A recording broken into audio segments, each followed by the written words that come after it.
બેડા છે મિત્રો દેવડા મારું ગામ જય શ્રી રામ। આજે આપણે ધન્વંતરી આશ્રમ આપ સબ જાણો છો, કદાચ ઓળખાણ ન હોય તો ઓળખાણ આપી દો। બીજી વડોદરા છે, આપણે એગ્રીકલ્ચરમાંથી રિટાયરમેન્ટ થયા, અત્યારે ધન્વંતરી આશ્રમ સાપુર એની જગ્યા છે, ત્યાંથી અમે આવ્યા અને અમને 2 દી પહેલાં એને ફોન કરેલ કે વૃક્ષો મારા તરફથી અમે દાન કરીએ, તમે આવીને લેજો। આ બધા આયુર્વેદિક ઔષધિ છે।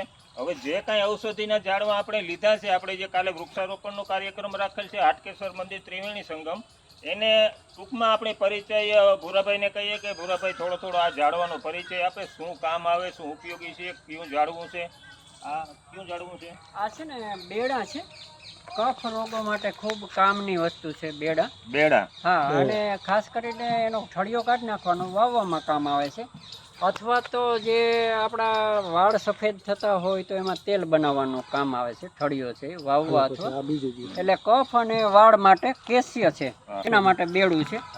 પછી આ છે અશ્વગંધા છે, જે હમણાં જ આપણે આયુર્વેદિકની માતા અશ્વગંધા, એટલે આપણે કોવિડ થી બધા જે પરિચિત જ છે, તો આ મલ્ટીપર્પઝ ડ્રગ છે આપણી અશ્વગંધા। હા, ઇમ્યુનિટી વધારે છે, ઊંઘ લાવે છે, પછી સ્મૃતિ, બાળકોની સ્મૃતિ વધારે છે, થોડું વાંચવાથી વધારે યાદ રહી જાય આવી।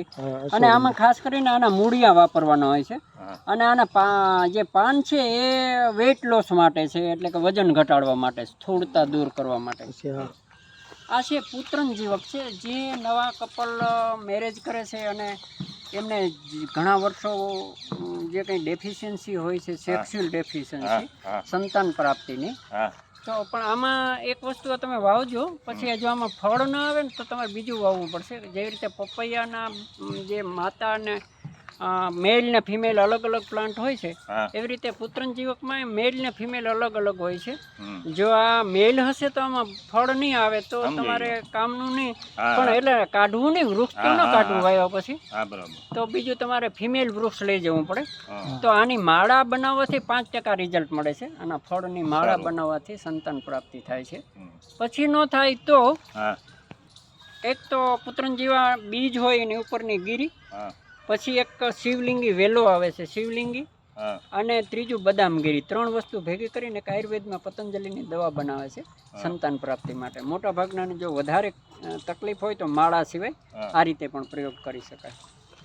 પછી આપણે જે છોકરાના પુત્રના લગ્ન કરતા હોય, થાંભલી રોપતા હોય છે, તો એની અંદર દુર્વા એટલે ધોકડ, અને બીજી આપણે એક થાંભલી હોય છે, તો હવે ગામડામાં આ પારિજાત, પનેરવો, પારીભદ્ર, તો એ નથી જોવા મળતો, તો આની થાંભલી નાખવાની હોય છે, પવિત્ર વૃક્ષ છે પનેરવો।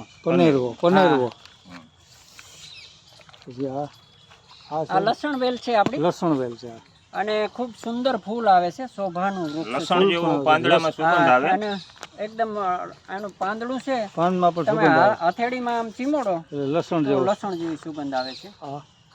પછી આ છે ને,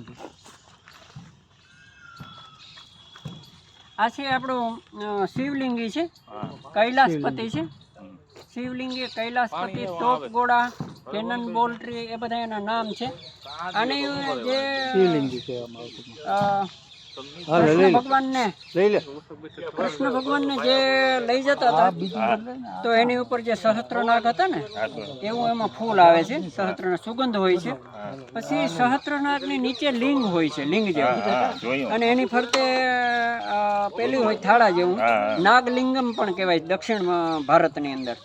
તો એ ખૂબ જ શિવ ભક્તો ખૂબ આની પૂજા કરતા હોય છે, અને શ્રાવણ મહિનામાં આમાં ફૂલ ન હોય એક, અને એમાં ફળમાં ખૂબ દુર્ગંધ પણ આવતી હોય, છતાં પણ શિવ ભક્તો એનું પૂજા કરતા હોય છે। પછી ઝાડ કેવડું કદમાં મોટું થાય, નાનું થાય? આ શિવલિંગી બહુ મોટું થશે, ખૂબ વિશાળ વૃક્ષ થશે, એટલે છે ને જેટલા ઝાડ જે કે રોપડા હોય એની સાઈઝ પણ બનાવતા જાય। હા, એ પણ હું આ લોકો તમને તો ત્યાં કહી, આ છે હળદરવો છે, હળદું કહે છે જેને સંસ્કૃતની અંદર, તો એ આયુર્વેદનું એક વૃક્ષ છે, એને પેલું આમ ઉખેડે ને તો પીળું નીકળે છે, એટલે હળદરવો કહે છે એને।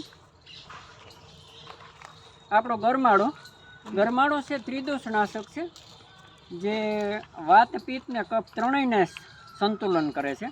પછી ચામડીની અંદર ખૂબ ચામડીના જે રોગો આજે બાળકોને, યુવાનોને બહુ થાય છે, તો કબજિયાતને હિસાબે વગેરે થતા હોય છે, એમાં ચામડીના રોગો અને કબજિયાત બંને માટે આ. પછી હરસ મસા છે, હા જેને મળની અંદર લોહી આવતું હોય તો એમાં એ ઉપયોગી છે. પછી ચિત્રક છે, દરેક આયુર્વેદિક કંપની છે ચિત્રક આદિ વટી બનાવે છે. સફેદ ફૂલ આવશે આમાં અને ચિત્રકના મૂળ વાપરવાના હોય છે. એટલે ચિત્રક મૂળ છે ને એ ખૂબ ગરમ વનસ્પતિ ખૂબ છે. તો આ છોકરો છે તો એને ના આપી શકાય. બરાબર. જે એકદમ પાતળી બોડી હોય તો ના આપી શકાય. બાકી જેની બોડી સારી હોય તો એને વાંધો ના. છતાંય આપીને એક વખત ટ્રાય કરાય અને થોડું આ પાલસમ શું લેવાનું હાલો બીજું લઈ લ્યો. જંગલી જાત. હવે અહીંથી